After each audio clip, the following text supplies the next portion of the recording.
Growing up, right, it was really difficult because I didn't see myself as equivalent to my peers. So I had to like break out of that cycle and really go on a self-developing journey and not accepting the situation. I was like, I know there's a better life. I know I can get more attractive. I know I can get more confident.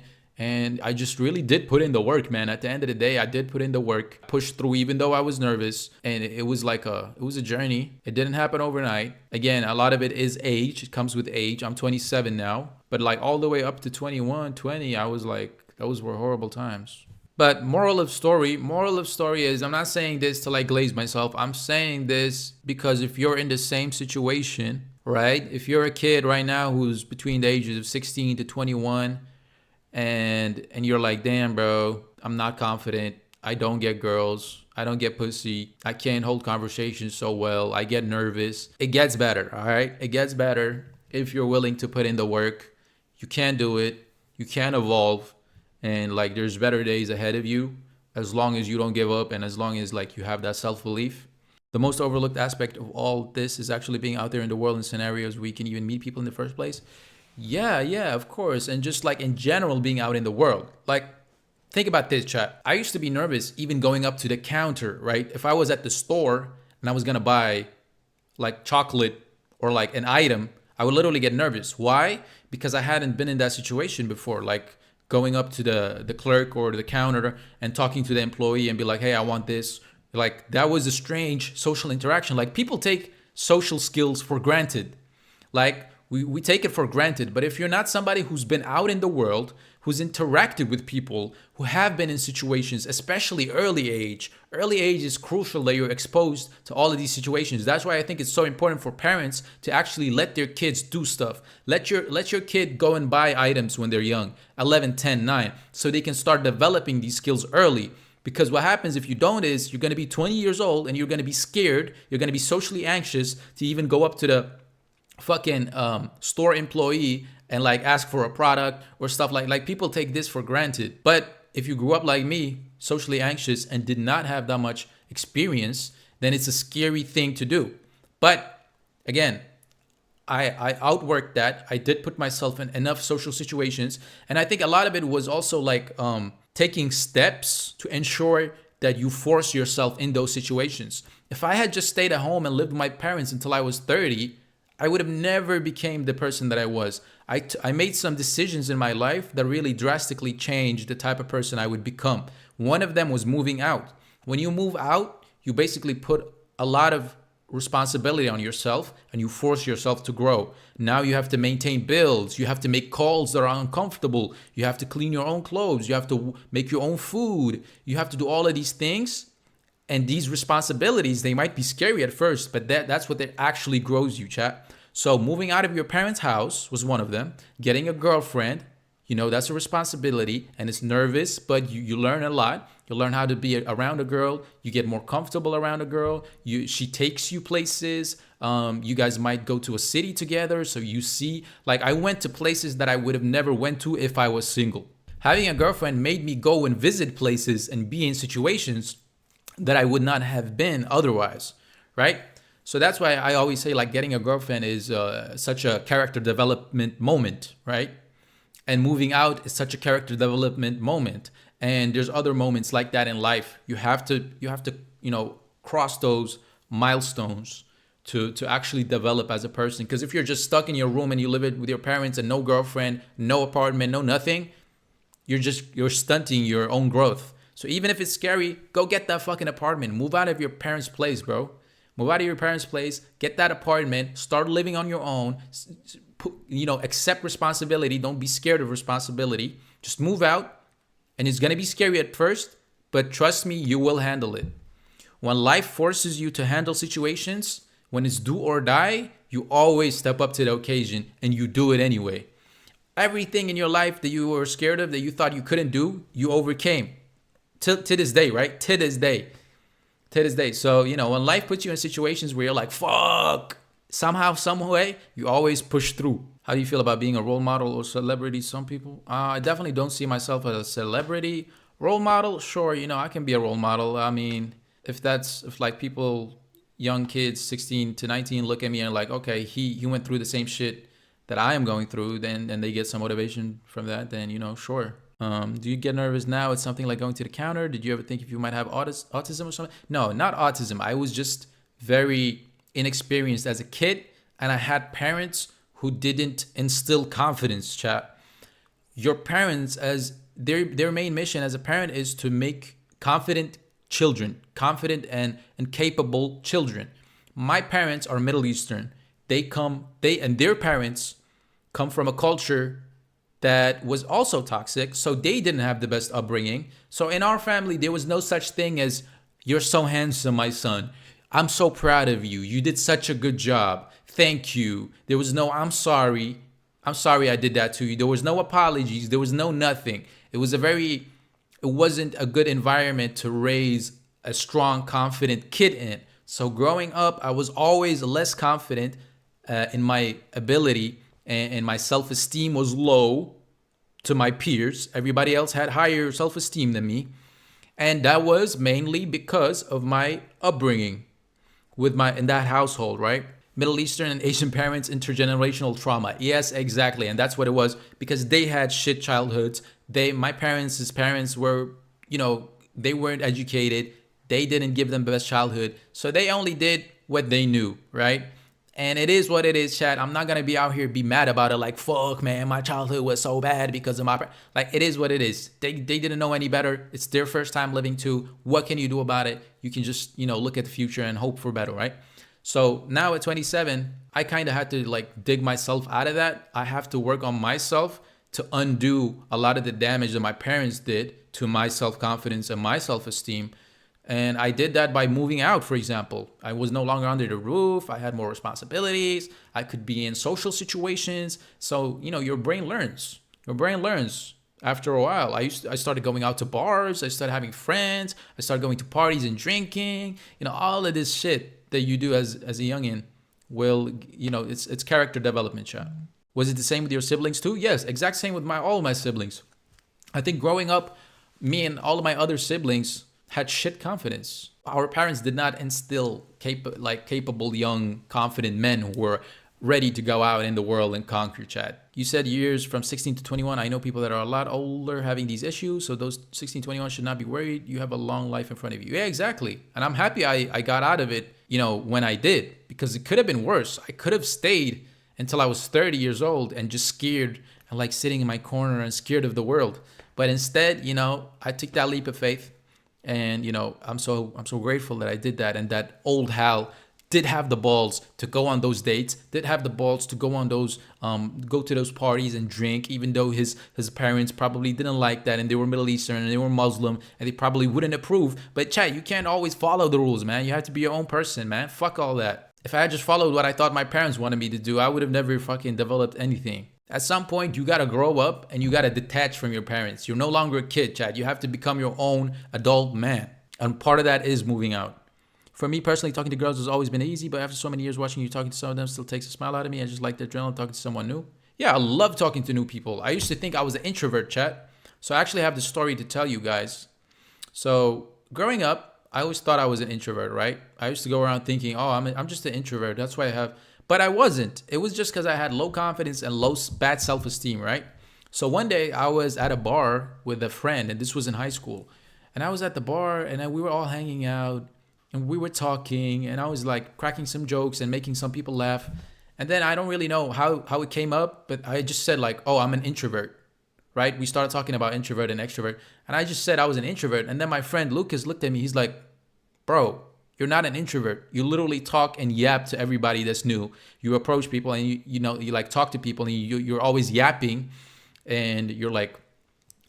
And I was like, "Oh," that was an eye opener for me, because I had always walked around thinking I was an introvert, and I was low-key like, "Yo, he's kind of right. Maybe I'm not an introvert. Maybe I just have shit self-esteem." Because I was actually good at talking to people. It's just that my self-esteem was holding me back. My self-image, how I saw myself, was holding me back. But when I did speak to people, I was actually doing good. I think you mean asocial. Introvert doesn't mean asocial. I don't know what it means, but introvert, asocial, whatever. I just thought I was somebody who wasn't very socially inclined or capable, I'm 17, Saudi, and I'm going through the same thing. Not gonna lie, the constant down talking, and whenever I improve at something is frustrating. How do I deal with that? As a Middle Eastern man, right? Myself, growing up with these parents, I think you have to realize that your parents, and I'm gonna be quite frank here, your parents are dumb. They're stupid. Now, I love my parents to death, all right? I love my parents. I have a lot of respect for them, and I would do anything for them. And part of what I'm doing this is I want to give them a better life. But with that said, you have to realize your parents are stupid. Do not listen to them, especially if you're from a Middle Eastern family and they grew up in a very Middle Eastern conservative, non-educated culture, which my parents did.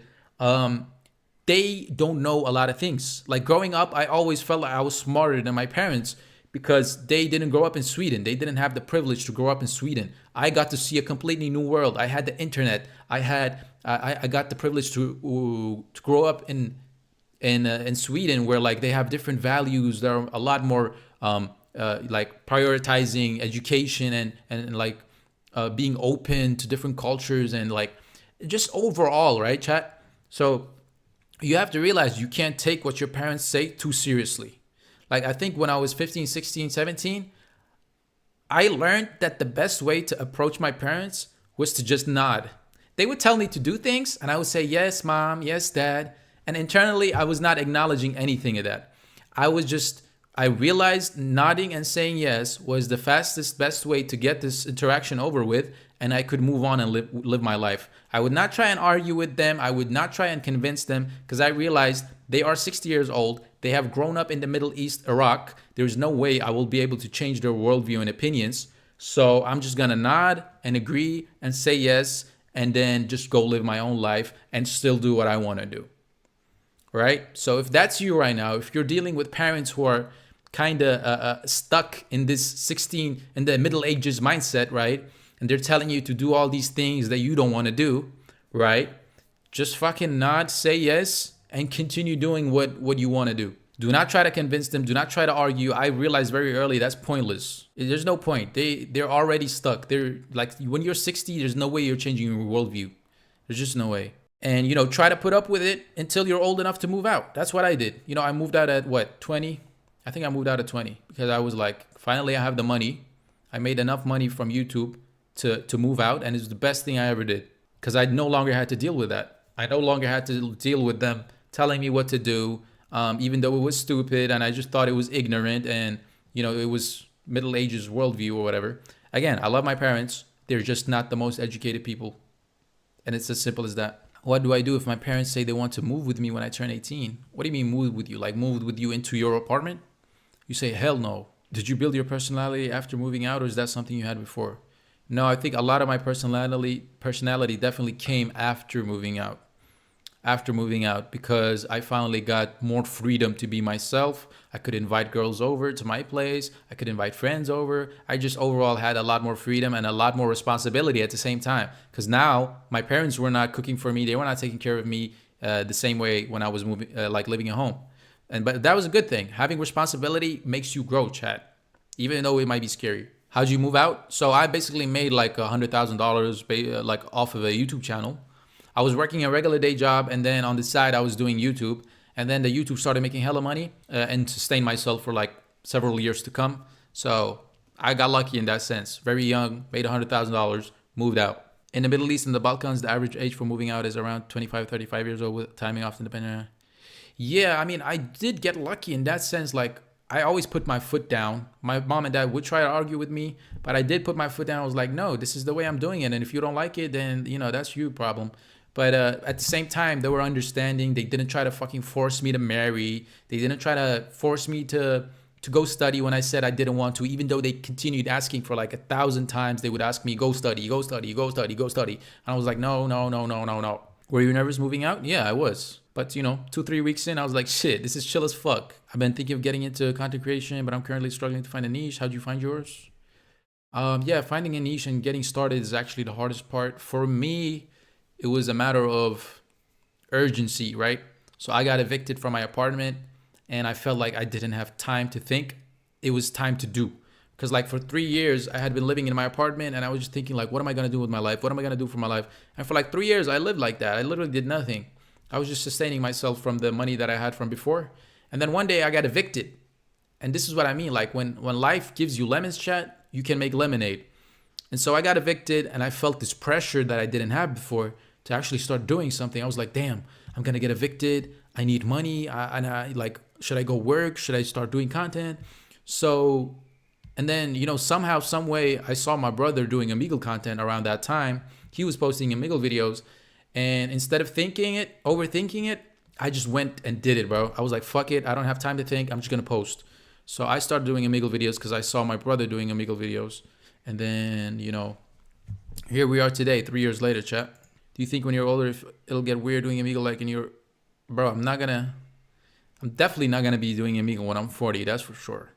I'm probably going to continue doing Omegle for max like another year. Because, what, you think I'm going to be 40 like, hey kids, oh my god, RIZZ, 6'7", hello there, I love your hair, can you pull on it? Yo chat, 5 gifted, chat. Yo, 5 gifted. Somebody send me 5 gifted right now. No, hopefully that's not going to be me, right? A year and then what? I don't know. 40-year-old sitting on Omegle. No, I think I want to evolve the content. I don't really know what I'm going to do. But that's the beauty of doing, chat. Like in the process of doing, I think I'm going to find something else. Because that's the only way you can get stuff done and discover new things is by doing. I'm not going to sit here and... That's an old sounding 40-year-old. Maybe all the vaping I did, those couple of months will catch up to me. Hey kids, pull on your hair.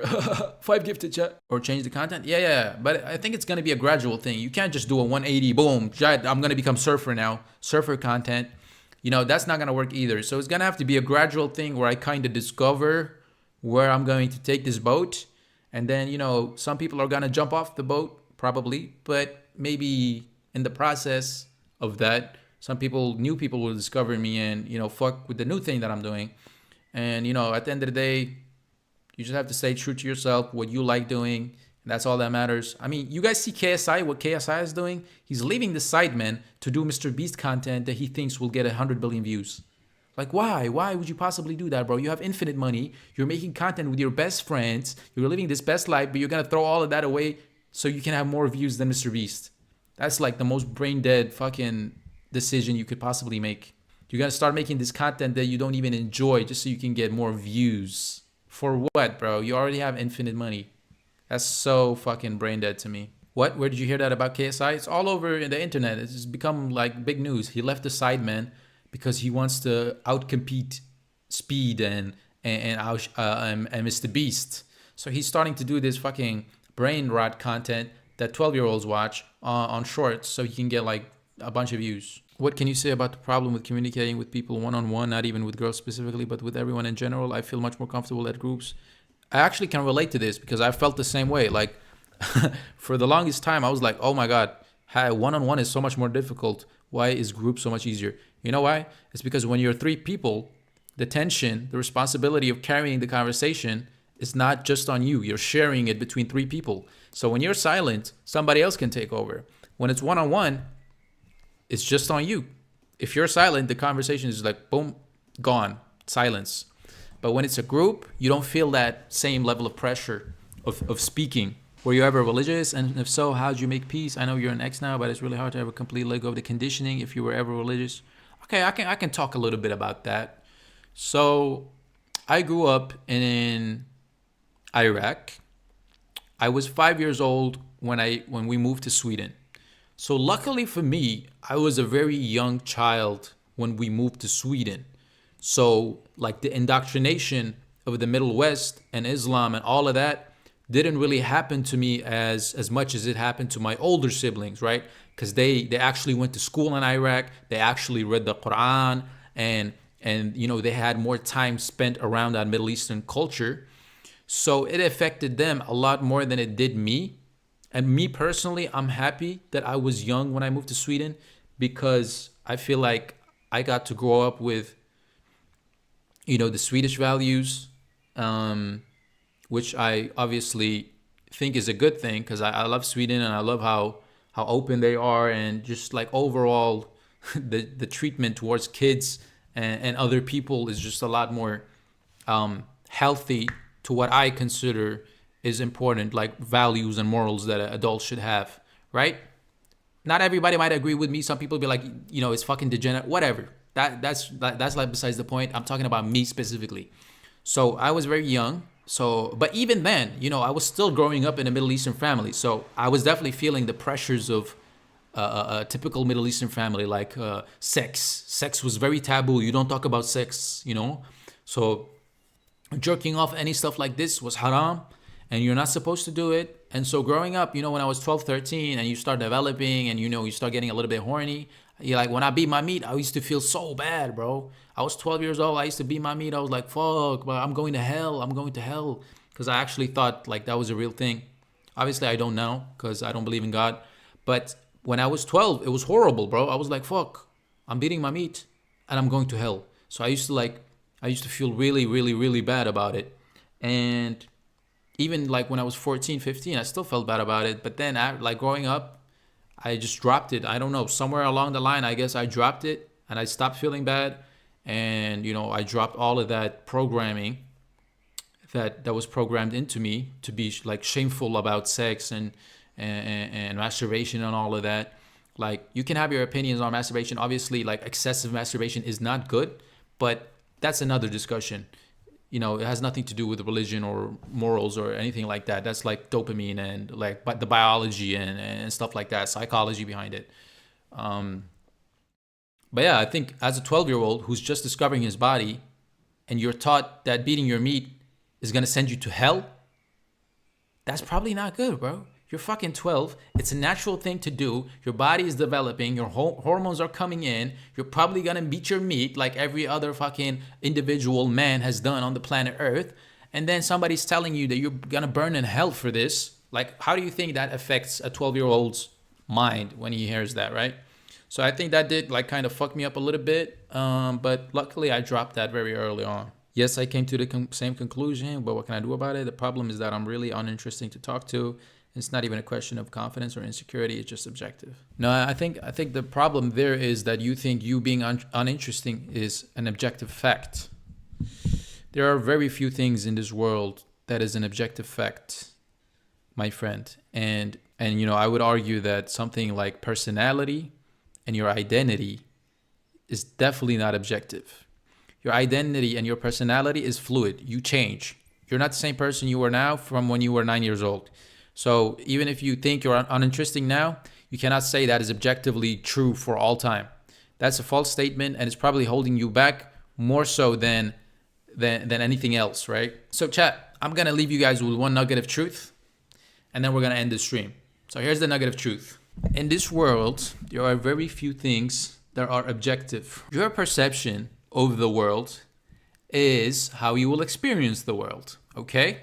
Two people can have two completely different perceptions of the world and experience it completely different, right? So what I mean by this is the world is not objective. It's shaped.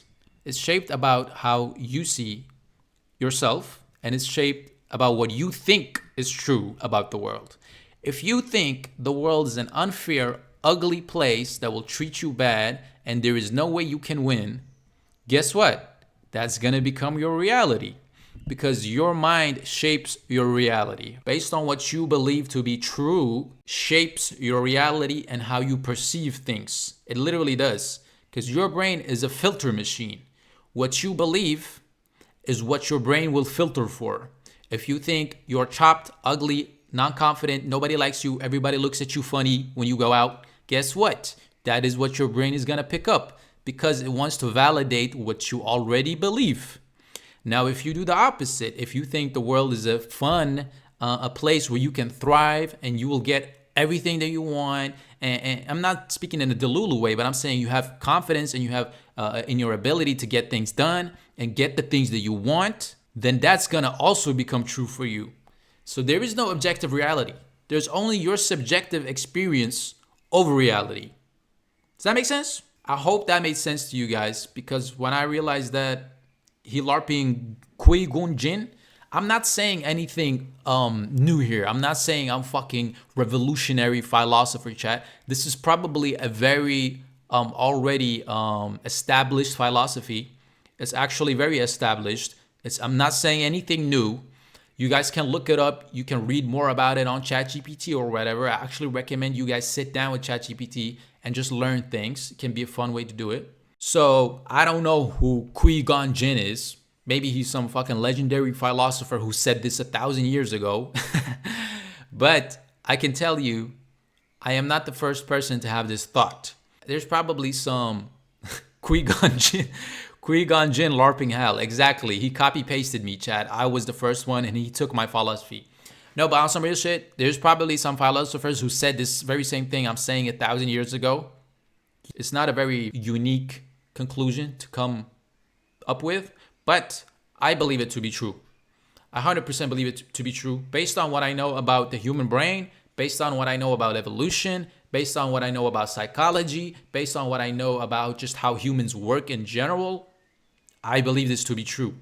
So when you tell me that you are objectively boring and uninteresting, that is, you have to realize that is a self-perception that you have accepted about yourself willingly, right? It's not objective truth. You accepted that. So change your self-perception, change your worldview, and your experience of the world will change. Khalas, chat. Thank you guys so much for listening to my TED Talk. I hope you guys enjoyed. If you guys want to go back and listen to this conversation, if you guys felt like you learned something, you can become a member and rewatch the VOD. Shout out to Cameron for gifting 5 subs, so now those 5 people can go back and watch the VOD. Khalas, bye bye. Khuda hafiz. Assalamu alaikum. Ciao. Arrivederci. Au revoir. Auf Wiedersehen. Hey do. Namaste.